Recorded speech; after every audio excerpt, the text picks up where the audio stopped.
Salut à toi, bienvenue sur le podcast Entre Coach. Je suis Brice, coach sportif spécialisé en perte de gras et en réhabilitation et je suis avec Marion, coach sportive et nutritionniste. Et on a un accompagnement qui aide les hommes qui sont en surpoids et irréguliers à perdre jusqu'à 10 kg de gras en 90 jours. Et donc ce podcast est là pour te donner un maximum d'anecdotes, d'informations, d'outils que tu pourras mettre au service de ta perte de gras dans les prochains mois. Sans plus tarder, le premier sujet est... Comment trouver son type d'entraînement, l'entraînement qui nous plaît pour pas s'ennuyer, voilà. Comment trouver son type d'entraînement Ok, alors je vais faire deux différences. Il va y avoir l'entraînement qu'on peut mettre en place pour perdre du poids. Et dans ce cas-là, l'entraînement va être n'importe quoi. Au final, tant qu'on bouge, que ce soit faire de la patinoire, un sport collectif, un sport de combat, enfin tous les types de sports, tout type d'activité, enfin de l'aviron, enfin peu importe. La liste est interminable.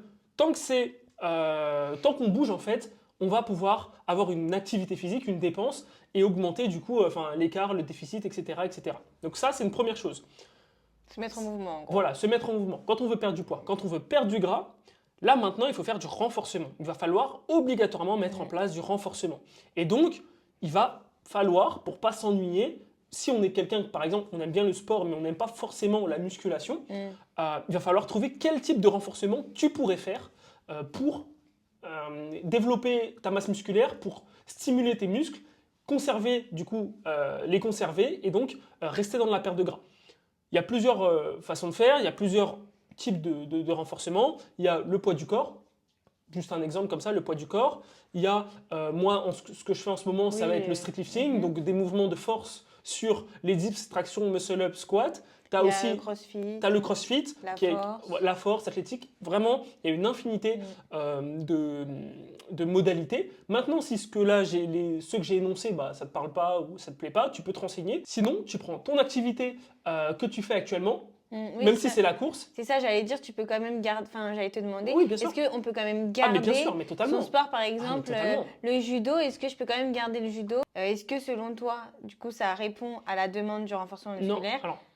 Comment faire en fait pour garder une activité? Peu importe le sport, peu importe si oui, j'utilise mes muscles, etc. C'est pas du renforcement. Je vous renvoie vers le précédent podcast où j'expliquais vraiment ce qu'était le renfort. Je le redis vite fait ici.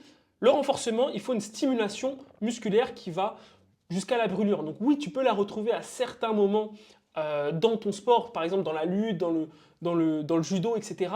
Mais ça va être vraiment localisé, ça va être spécifique. Ça va pas être vraiment du vrai renforcement comme on peut l'entendre. Oui, puis c'est instantané, c'est sur un moment. C'est ça. Maintenant, ce que j'allais dire, c'est qu'on peut toujours garder son activité, mais faire ce qu'on appelle de la préparation physique, et donc faire du renforcement qui va rendre service à notre pratique. Et donc là, on a du renforcement, là, on a notre sport qui nous plaît à côté, et là, on perd du gras parce qu'on a le maximum de dépenses de notre pratique, et en plus, on fait du renforcement spécifique pour notre sport. Et franchement, juste pour ajouter, moi je trouve que pour moi par exemple, c'est mon moteur en fait, la préparation physique, parce que je détestais la musculation classique.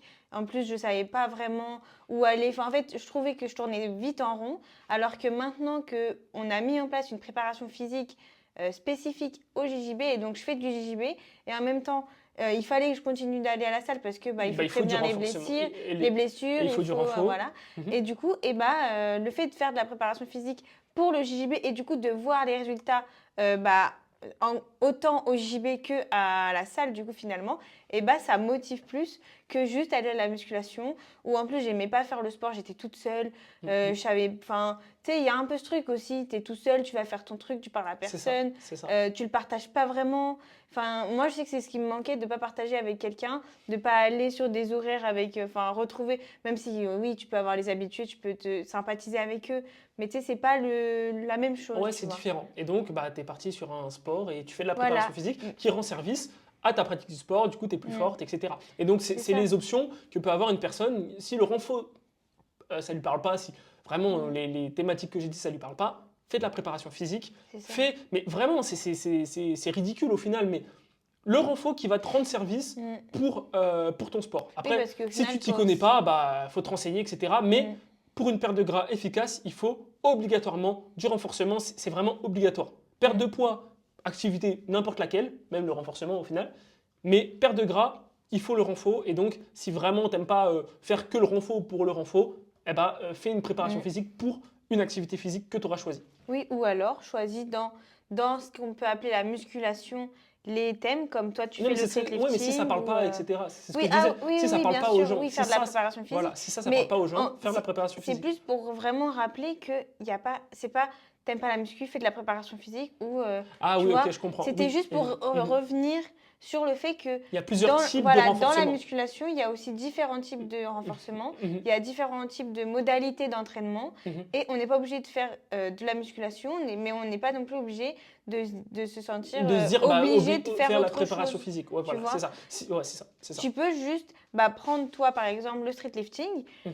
et enfin, en fait, prendre les mouvements qui t'intéressent. Oui, Tu es allé te renseigner, c'est du street lifting, maintenant, tu travailles comme ça. oui. Pareil, ceux qui font de la force, tu vois. Voilà. Ou sinon, je rajoute aussi, tu m'as fait penser à quelque chose, c'est que on n'est pas, parce que là, moi, je parlais des catégories vraiment définies, avec des mouvements bien définis, dans des règles bien définies, mais tu peux très On s'en bien fiche, oui. mélanger ta séance et avoir un début. Moi, j'aime bien juste la traction, donc je fais des tractions. Ensuite, j'aime bien faire un peu de figure ou autre, je fais ça. Et ensuite, j'aime bien faire un bon hit à la fin. Ouais, et je un fais bon hit. type Voilà, crossfit, voilà, c'est ça. mais fais-le. Exactement. Et en fait, c'est ça, c'est important que tu ailles dessus, c'est que la séance aussi, elle n'est pas obligée d'avoir un sens. Ta séance de renforcement n'est bien pas sûr. obligée d'avoir un sens, elle n'est pas obligée de suivre des conditions, des dogmes C'est ça. spécifiques de Tant que tu discipline. fais pas de la compétition, on s'en fiche. Voilà, on s'en fout. Enfin, Ouais, clairement, c'est ça. c'est ça. tant que ton Le but, c'est s'amuser. C'est ça, en fait, évidemment que ceux qui ont un objectif de compétition, mais que ce soit dans tout, parce que même dans l'Aerox, enfin, tu sais, dans le CrossFit, il y a l'Aerox, c'est des compétitions,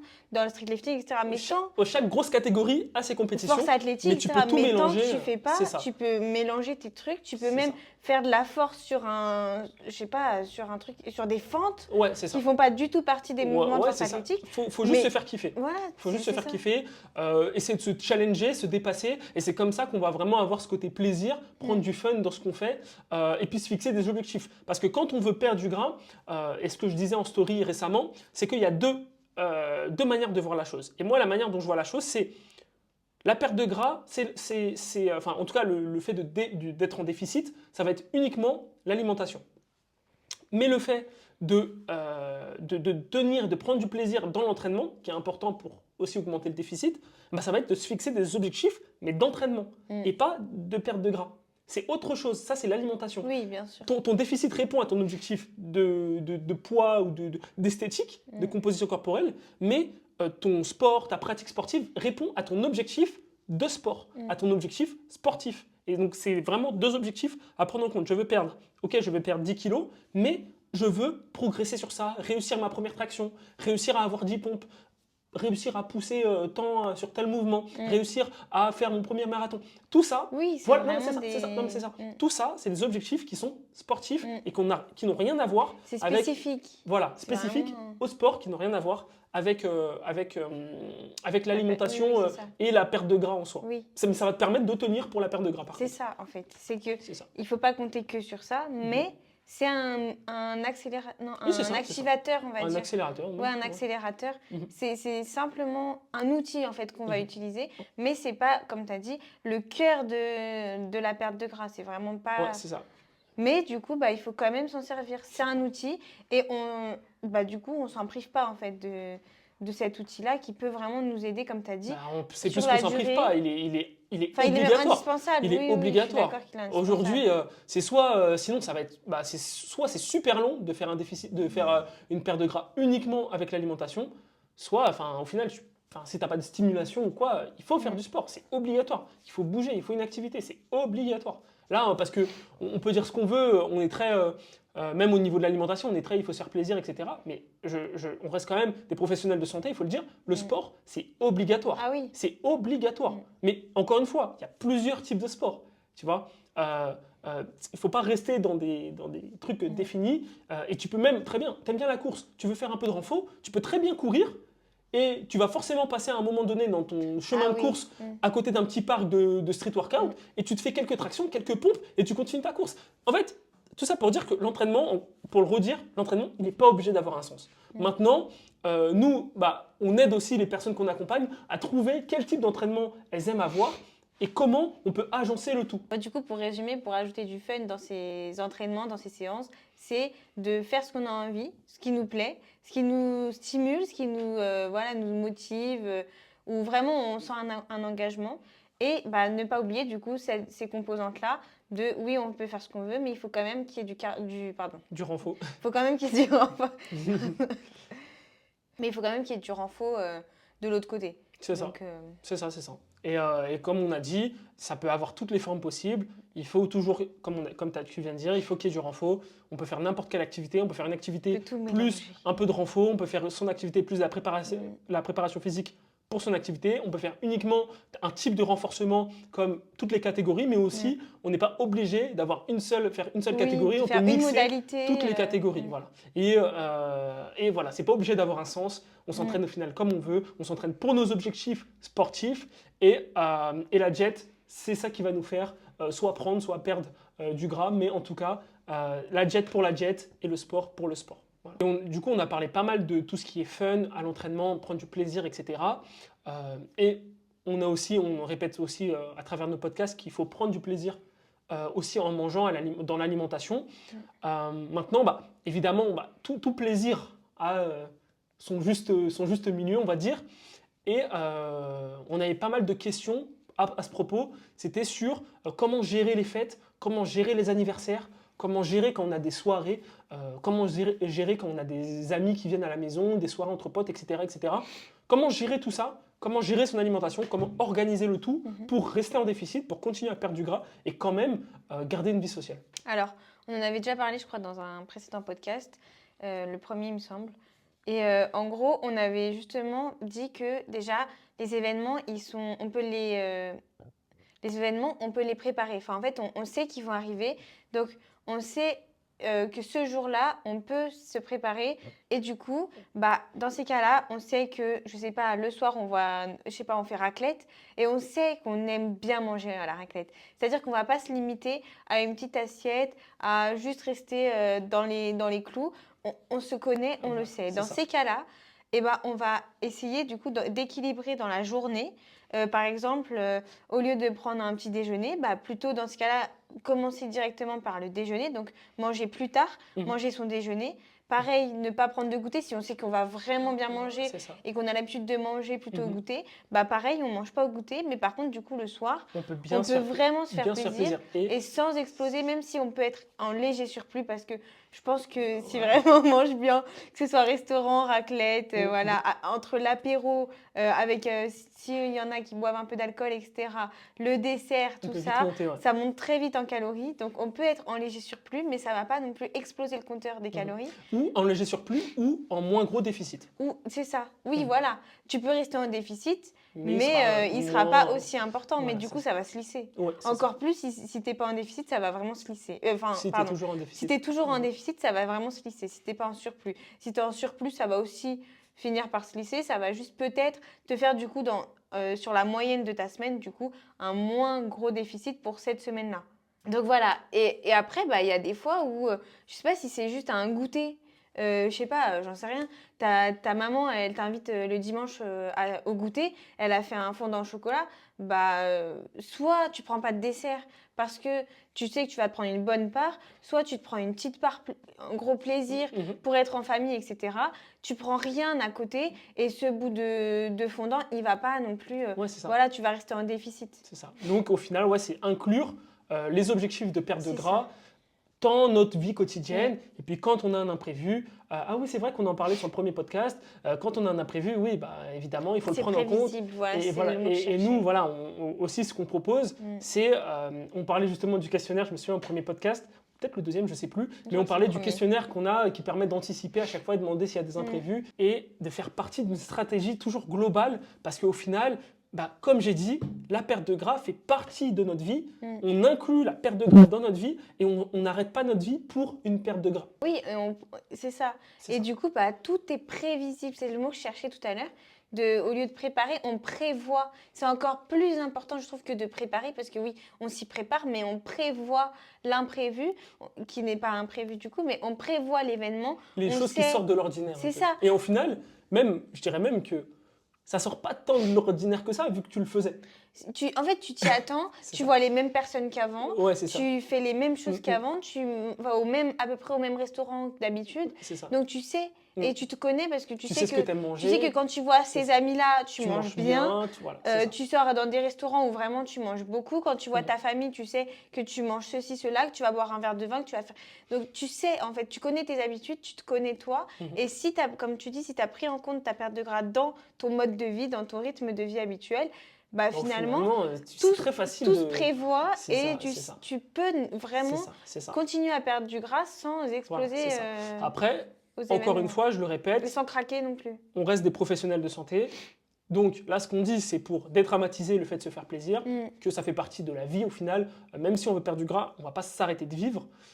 Par contre, évidemment, je ne conseille à personne de manger 3 McDo par semaine. Ah non. Genre, voilà, c'est vraiment pour qu'on reste, non mais qu'on reste sérieux quand même dessus. C'est que oui, il faut se faire plaisir, même si on peut se faire plaisir même tous les jours en petite quantité, d'accord. Mais évidemment, on va pas vous dire de faire 3 raclettes par semaine, 3 McDo par semaine, 3 restaurants par semaine. Et c'est pareil pour l'alcool, hein. On n'encourage personne à se mettre des boire de l'alcool hein. régulièrement, même un verre par jour, on est considéré comme alcoolique. Donc voilà, je tiens quand même à préciser que se faire plaisir, ce n'est pas être dans l'excès et donc ne pas être non plus dans la trop grosse gourmandise. On peut rester gourmand, on peut aimer manger, on peut manger, on peut vivre pour manger, d'accord. Mais c'est petit plaisir tout le temps avec un bon plaisir une fois par semaine avec la stratégie que tu as donnée juste avant, mais en aucun cas on te conseille de faire 3 restaurants par semaine. Après, je dis pas que ça ne peut pas arriver. Oui, ça arrive. Ça peut arriver. Ou en vacances, ou au travail. Ça. Mais il faut bien comprendre que dans tous les cas, nous, là dans le podcast, on ne recommande pas d'avoir toutes les semaines qui sont comme ça. Maintenant, encore une fois, ça peut arriver, c'est la vie. Et puis, c'est la vie, c'est pas la mort de le faire une semaine. Maintenant, il ne faut pas que ce soit encore une fois toutes les semaines. Et puis, il ne faut pas tout lâcher, comme on avait dit pareil dans le premier podcast. Il ne faut pas tout lâcher parce que cette semaine-là, elle est un peu plus compliquée au niveau de perte de gras et que sur la balance, du coup, le poids n'est pas celui auquel on s'attendait. Il ne faut pas tout lâcher à partir de là parce que si on réalise, en fait, tant qu'on a conscience, je répète toujours prise de conscience, etc., mais tant qu'on a conscience de ce qu'on a fait dans la semaine, on n'est pas censé être surpris de la balance ou alors parfois on est très surpris parce qu'on a fait ce qu'il fallait et donc là, on n'a pas forcément conscience des choses qu'on a mis en place. Ça, c'est autre chose. Mais quand on sait qu'on a mangé sur cette semaine-là, comme tu dis, je sais pas, on a eu 3 restaurants ou en tout cas... Il ne faut pas s'attendre à avoir perdu... 3 fois où on n'a pas pu contrôler notre alimentation, où on s'est fait plaisir, où on a été invité là et... il ne faut pas s'attendre à ce que le poids il soit vraiment bas. On peut quand même avoir un peu baissé.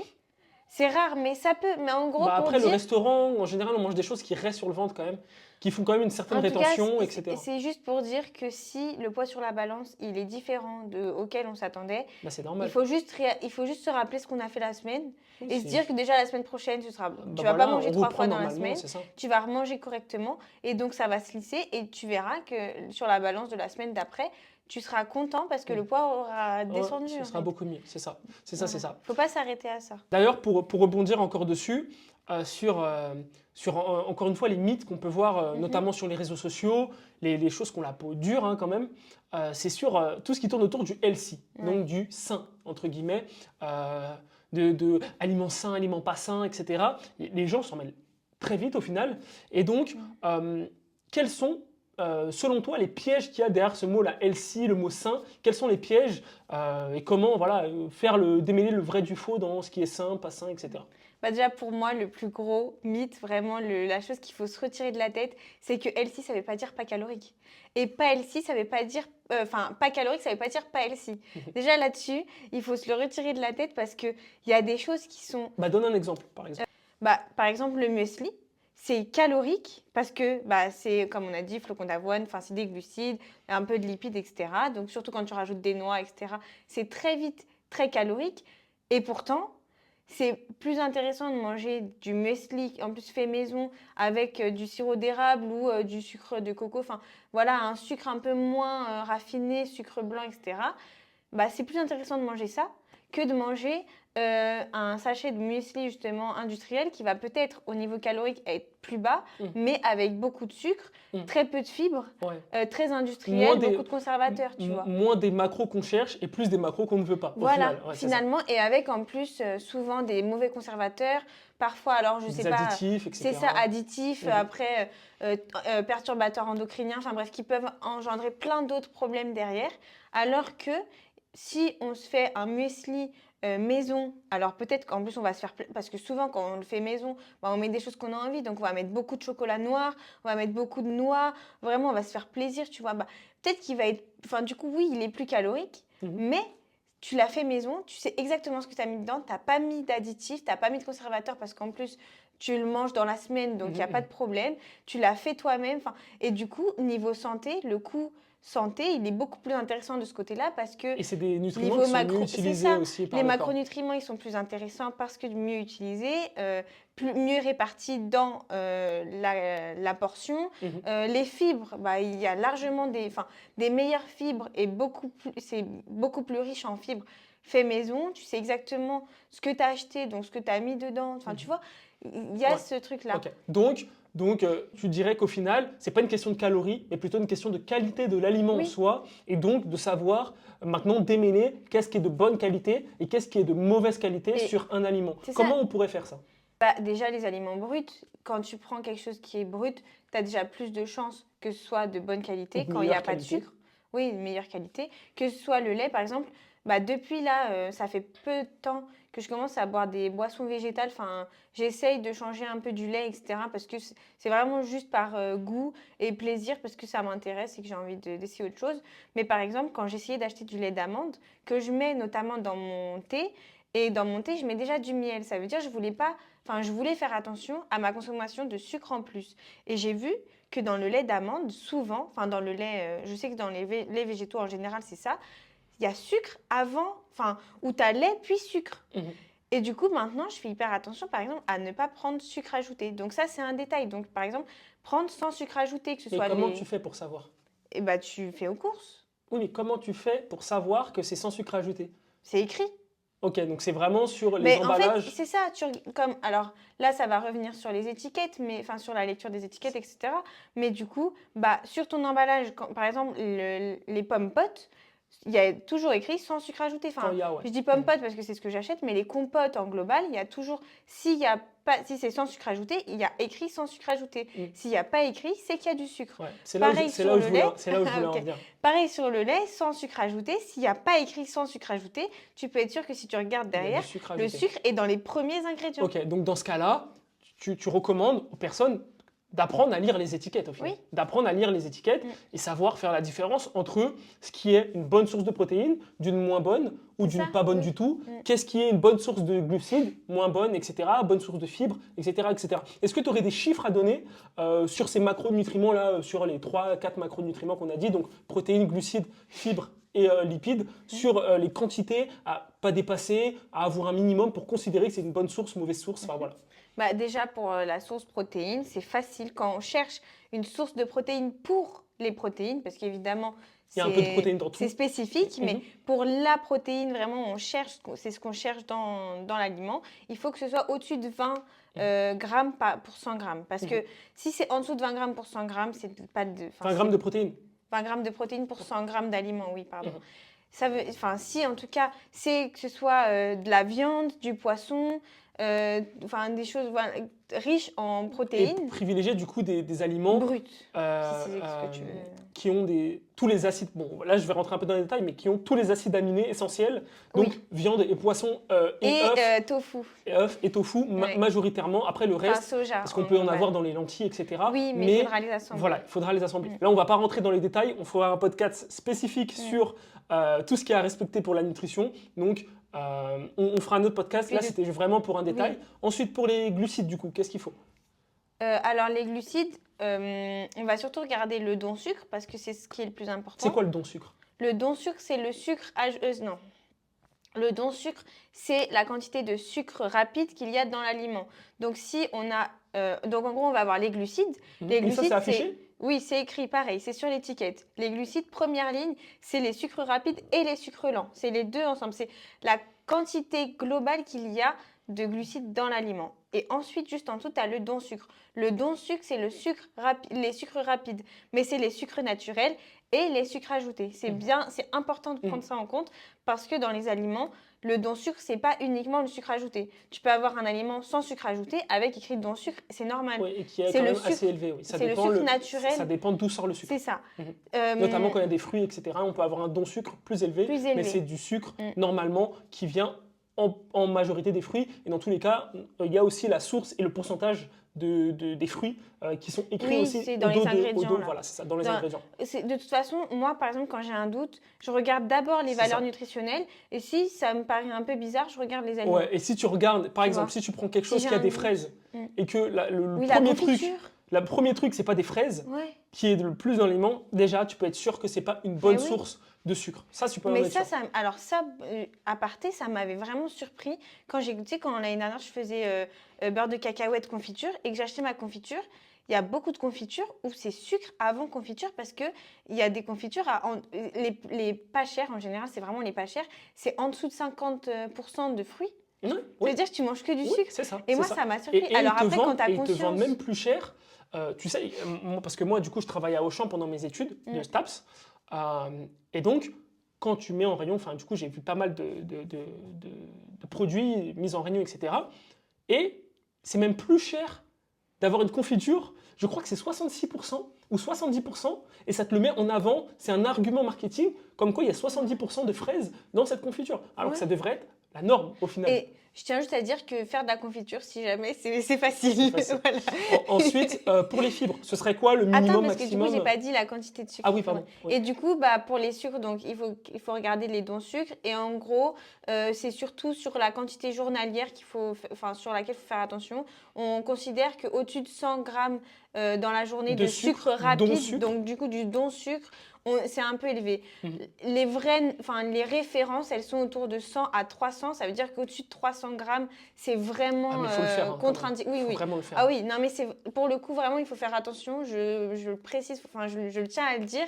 Au-dessus de 300 grammes, c'est dangereux pour la santé. Direction diabète. Et nous, de toute façon, on conseille d'être autour des 100 grammes par jour. Même en dessous. Mais pour quelqu'un qui a une consommation assez sucré, industriel. C'est quand même... C'est à prendre en compte quand même. C'est quand même... Mais oui. Sans, faut quand même déjà le faire, sans, je tiens à le dire. Parce qu'en plus, c'est pas du fruit, etc. Oui, c'est ça. Ensuite, les fibres. Alors, pour les fibres, pareil, pour un aliment riche en fibres, donc on prend pour les fibres parce que c'est comme les protéines. En fait, comme tout, il y a toujours un peu de tout. Maintenant, c'est juste la priorité dans ce qu'on achète. Donc, si notre priorité, c'est de prendre quelque chose riche en fibres, notamment si on a des troubles digestifs, etc. On a des problèmes dans la digestion. Si on prend un aliment pour ces fibres, il faut que ce soit au-dessus de 12 grammes pour 100 grammes. Et encore, c'est le minimum. Vraiment, 12 grammes, c'est le minimum. Si on le prend pour les fibres. Pour une bonne source de fibres, voilà. Ouais. Et pour accélérer, pour être bien, c'est autour des 15 à 20 grammes.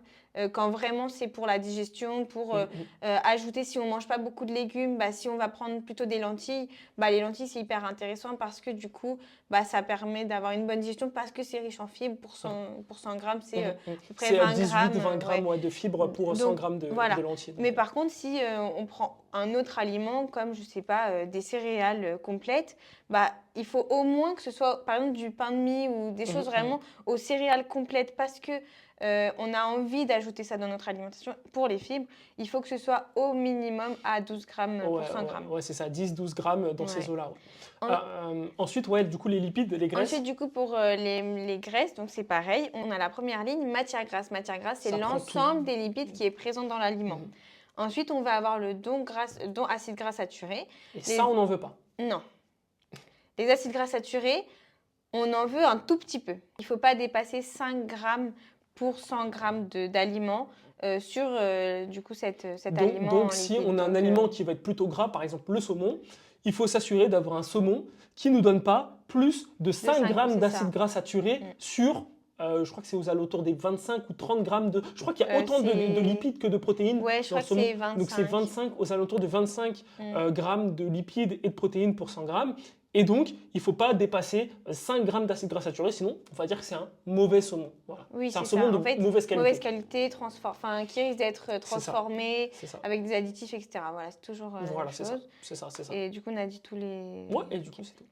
Donc voilà, c'est des choses qu'il faut avoir en tête quand on cherche des aliments, surtout quand on cherche à améliorer son C'est ça. alimentation. Donc, regardez les étiquettes C'est ça. plutôt que le marketing, parce que bio ne veut pas dire healthy aussi. Tous les aliments bio ne sont pas healthy. D'ailleurs, bon, je ne vais pas dire la majorité, mais une bonne partie des aliments qui sont transformés ne sont pas healthy, bio ou pas. Si c'est transformé, c'est pas bio, d'accord? Donc, si c'est transformé, c'est pas healthy. Céréales, les céréales, je sais pas, des cornflakes bio, c'est pas healthy. Oui, parce c'est juste que c'est bio. transformé. Voilà. Bio et healthy, ça n'a rien à voir. Ça aussi, faut le dire, parce qu'on pourrait croire que comme c'est bio, c'est bon pour la santé, alors qu'il n'y a rien à voir. Bio, c'est juste, alors c'est bon pour la santé, mais c'est c'est l'agriculture qui compte. Oui, c'est la façon dont les aliments ont été assemblés ou ont été cultivés. Ça n'a rien à voir avec la qualité d'aliments ou alors le taux l'équilibre en termes de macronutriments, etc. Vraiment rien à voir. Et du coup, on avait une dernière question qui est l'impact des proches. Enfin, quel est l'impact des proches sur notre perte de gras? Alors, au-delà même des proches, parce que évidemment, on a tous des proches, etc., mais ça va être vraiment l'environnement. Plus l'environnement que les proches. Et est-ce qu'on va avoir un environnement au final facilitant ou l'inverse? Parce qu'on peut avoir toute la bonne volonté du monde. On peut mettre en place théoriquement le meilleur programme du monde, avoir la meilleure diète du monde. Si on est déjà quelqu'un qui aime manger, on a du mal déjà de base à dire non. Si en plus de ça, on côtoie des gens qui aussi aiment manger, aiment sortir, aiment aller, et qu'on n'a pas envie de se sentir rejeté de ce couple-là parce qu'on n'est pas au restaurant tous les 2 jours. Oui, qui te font des remarques t'es encore en diète. C'est ça. T'as dit non sur un resto dans toute la semaine et on va te dire oh quoi, t'es en diète. Enfin, ça, c'est selon moi un mauvais environnement pour perdre du gras et ça va être. Je suis désolé de le dire, mais ça va être très difficile de perdre du gras dans des conditions comme ça. Je ne dis pas qu'il faut se séparer de ses amis, mais juste que quand on veut changer, il faut changer les choses. D'accord? Il faut changer soi-même, mais aussi changer l'environnement qui nous entoure pour favoriser. Si on côtoie des gens qui nous poussent constamment à dépenser et à manger dehors, si on veut perdre du gras, il va falloir les éviter. Voilà. Je suis désolé, c'est la réalité. Nous, encore une fois, on dit qu'il faut se faire plaisir, etc., etc. Mais maintenant, il y a des choses, comme on a dit, on est des professionnels de santé. On ne va jamais conseiller à quelqu'un de manger 3 fois, 4 fois par jour, 3 fois, 4 fois par semaine dehors. Ça, déjà, on ne va jamais le conseiller. Donc, si on a des amis, des proches, de la famille, où c'est ça à la maison, c'est compliqué. C'est compliqué et ça va être très dur de perdre du gras, de perdre du poids. Pareil, si on a une femme qui aime beaucoup aller acheter du fast-food, etc., qui a des fois un peu la flemme de faire à manger, oui, ou ça va être à manger très gras aussi. Voilà, ça va être à toi de prendre le relais. Et si c'est chiant, écoute, c'est la vie. Mais ça va être à toi de prendre le relais ou sinon te faire comprendre à ta femme que là, tu es dans un processus de perte de gras, de perte de poids. Là, je dis les deux parce que bon, c'est pour l'exemple, et que du coup, il va falloir changer. Il va falloir arrêter de vouloir acheter dehors, etc., etc., ou de rentrer à la maison avec ceci. Parce que du coup, toi qui veux perdre du gras, ça ne va pas t'aider. Et tu ne vas pas non plus être là le mec qui mange son riz poulet, etc., etc., alors que tu as tes enfants qui sont en train de manger un couille qui sont devant toi. Ou ta femme. Enfin, voilà. Donc il faut quand même une certaine cohérence et une certaine cohésion avec les personnes avec qui on vit déjà dans un premier temps, mais aussi avec les personnes qu'on côtoie. On peut pas en fait changer dans un environnement qui est toxique par rapport à nos objectifs. Je ne dis pas que les personnes sont toxiques tout court, mais par rapport à la perte de gras, c'est un environnement qui peut être toxique et qui peut, en fait, c'est étouffer le potentiel de faire les choses, tout simplement. Voilà. Oui, ou de ralentir, ou de... C'est ça. Et puis même aussi ou des remarques. Oui, c'est ça. C'est là où j'allais venir, mais c'est là où j'allais en venir, parce que c'est vrai que les remarques aussi, c'est plombant. C'est pour ça que je disais, par exemple, si si tu sors, ou alors si au contraire tu dis, bah vas-y, je garde mon entourage, je garde ma vie sociale, etc. Je vais au restaurant, mais par contre, bah, je fais attention, oh, faut que je regarde quand même ce que je vais manger, je prends pas mon plat habituel et que je me prends des remarques, Ouais, c'est chiant. oh tu prends pas ça, oh tu prends pas de Ouais, c'est ça. dessert, bah quoi, t'es en Ouais. diète, oh mais c'est bon pour ce Là, soir, ouais, arrête de c'est faire pas ton grave, truc, le truc. tu vois. Ouais, Et ça, ça c'est pas c'est bon. plombant parce que Ouais. si tu l'entends une fois, ok, tu peux passer au-dessus, 2 fois, 3 fois, puis de tout le monde parce que Ouais, en général c'est tes oui, amis, et ta c'est ça. famille, tes Ouais, parents, enfin c'est tu vois, ça, c'est c'est ça. tout le monde qui va te Ouais, et rappeler. ça devient assez compliqué. Et bah, tu as deux réactions. Soit tu dis rien. Non, tu as trois réactions. Soit tu dis rien, soit tu craques, soit tu les emmerdes au final. Ouais. Mais tu vois, bon. Mm. Et c'est pas, enfin voilà, en fonction du contexte, etc. Mais c'est vrai que les remarques, on dirait que et souvent, et ça c'est dommage, mais les proches, et surtout ouais, du coup les personnes qu'on côtoie régulièrement, c'est quand ils vont nous voir changer dans le positif qu'ils vont nous faire des remarques. Mm. Alors que quand il n'y avait personne pour te dire, mec, tu manges 4 McDo par jour, ça va pas. Ouais, c'est Par ça. contre, tu décides d'arrêter ça et de te mettre au sport, etc. et de moins être au restaurant, par exemple, eh ben on va te dire, mais qu'est-ce que Oui, t'as mais c'est parce que toi, tu oses, tu Tu sors, changes, en fait, c'est alors ça. que eux, ils restent Voilà. dans leur habitude. Et c'est ça pour tout le monde. Parce que ça va être pareil sur les réseaux sociaux. Tu vas avoir un mec sur les réseaux sociaux qui montre sa perte de gras. Tu vas avoir dans les commentaires, que des blagues, Ouais, c'est ça. des remarques désagréables, dès qu'il va se faire un peu plaisir, je sais pas, même un gâteau quoi, bah alors t'as tout lâché, Ouais, c'est ça. c'est comme ça que tu perds du Mm, gras, mm. etc. Enfin, tu vois, genre. Donc, faut avoir quand même les reins solides. Et c'est là où aussi, au-delà du coup de l'environnement, c'est important d'avoir un bon état d'esprit et de partir avec un bon mindset. Et bah, au final, c'est vrai que c'est un peu dur quand on est tout seul. Ça reste quand même dur de se créer cet environnement, de se créer ce mindset. Et c'est aussi nous, pour ça, qu'on a mis en place bah, du coup le suivi, le groupe, la communauté, le fait d'être avec des gens qui veulent aussi perdre du gras et de côtoyer des personnes en fait qui ont les mêmes objectifs que nous, qui peuvent nous donner des conseils, qui nous poussent. Ça fait la différence. Et ça crée un nouvel environnement, même s'il va être virtuel, mais ça va créer un autre environnement différent de celui qu'on a l'habitude de côtoyer. Et ça va nous permettre de tenir aussi nos habitudes et de ne pas craquer, de ne pas sombrer sous l'influence de nos proches, tout simplement. Tu avais autre chose à rajouter? Non, c'est tout bon. Donc, c'est la fin du podcast. J'espère que cet épisode t'a plu. N'hésite pas à liker, commenter, t'abonner à la chaîne, poser des questions pour le prochain podcast. On y répondra avec grand plaisir. Donc, à très bientôt pour le prochain podcast.